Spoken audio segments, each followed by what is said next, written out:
go away. That was losing my identity. That was losing everything. In 1990, 8 years after her first injury, Cynthia and her boyfriend John moved to LA, thinking a change of scenery might help. Instead, Cynthia's pain started to spread. There was so much pain in my arms. And at first I thought it was because I was just using them too much, and I was, overcompensating for my legs, and my right arm did not unfold. Soon, the pain seemed to envelop Cynthia's entire body. John couldn't touch me. I mean, it was so painful. I couldn't take a breeze. Their new life in LA was turning into a nightmare. I was now a sole caregiver. I had no family around to help me. I finally lost all my hope. I did not think I would survive it. The only person who was still with me was John. And when someone's in pain, you want to pull the pain away from them. I would do anything. I would do it all, and all day long. And then I'd get up and do it again the next morning. My satisfaction was measured by how less pain she felt. That was my objective of every day. And I was racked with guilt because I thought, here's this wonderful man who has given up everything to be my nursemaid, to take care of me. He had lost just as much as I had. At that point, I came up with the plan of suicide. I had chosen the motel, and I saw which room would be easiest for me to get to. And I just knew I was going to do that. And I was very concerned about the cleaning woman who was going to come in and find me the next morning. I remember being very concerned about her. And it was a matter of, I was always going to do it tomorrow. I was always going to do it the next day. I think that I could only survive one day if I knew that I could get out the next. I mean, I was being tortured every moment of my life, both physically and emotionally.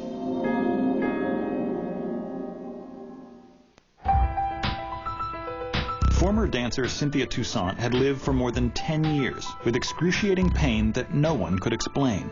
Her friends and all but the closest family members had abandoned her. It was like a dark cloud coming in and settling in over this and wouldn't leave. It was dark and cold and terrifying, scary. But just when things looked their darkest, Cynthia and John had a revelation. I was reading the local newspaper, and it talked about pain. Maybe it was the first time I realized that was what we were dealing with, really. The pain was the problem. I mean, the pain had always been a problem, but I always thought pain was the secondary to an underlying problem. So maybe that was the first time I realized that maybe pain can be a disease. Pain can be its own problem. The couple quickly found a doctor in their area who specialized in pain disorders. I believe the first thing I got from Cynthia was a phone call, and she called me and said, I'm not sure what's wrong with me, can I come in and see you? And I arrived at his office for the first time on a gurney, folded up in a fetal position because I'd been bedridden so long. Well, she couldn't walk. Both her arms, she couldn't flex and extend properly. She couldn't use her fingers properly.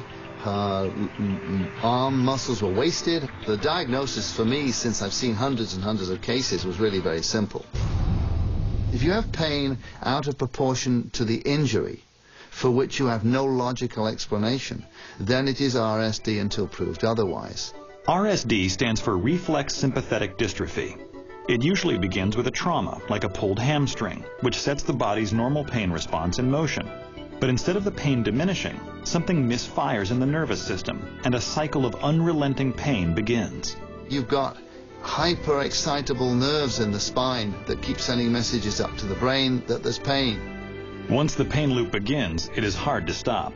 It's not like having a tumor on your arm, you operate, cut it off, you're better. This is now a problem that's involved in your central nervous system. And all those nerves have to undergo some sort of change to be completely pain-free. And then he said, Cynthia, you and I are going to work as a team to make you better. And I thought, yeah, we're going to do that. I liked this guy. Carden put Cynthia on anti-seizure medication commonly used to treat epilepsy. The drug calms down the nerves in the spinal cord and interrupts the pain loop. But that's now a standard drug for the treatment of this disease, and that really has helped. And then you do physical therapy, which is key. And it took me, with good care, 3.5 weeks to go from being completely bedridden to sitting up in my wheelchair and walking around our condominium for short distances. It didn't make sense. It wasn't logical to me. After 13 years of searching, Cynthia had finally found a treatment that seemed to be working. With the anti-seizure medications and intensive physical therapy, the pain was kept at bay, and she and John began to live again. Going to a mall, getting in a car, going down to the park, lying under the trees, these have beautiful, wonderful healing effects in themselves, you know. And so that was a part of her rehabilitation at that time. It was a time where John and I were discovering each other in a different way. But Cynthia was lucky to get treated at all. RSD is still a highly controversial diagnosis. It's only really coming to the forefront in the last 10 years. There are even some doctors out there that don't believe RSD exists. Many patients who have been diagnosed with RSD complain that their pain seems to be coming from nowhere, leading some healthcare providers to speculate that it has a psychological connection. It's the chicken and the egg theory here. What happens is first you get the pain, and then you get psychological problems. As I say to people who want to know about the disease, just imagine you've had toothache for 6 months, and it won't go away, and everybody tells you there's nothing wrong with the tooth. You're going to be pulling your hair out. So it's devastating, absolutely. Can't get worse than that. Discovering that she suffered from RSD changed Cynthia's life forever. Now, 10 years out, she's a new person.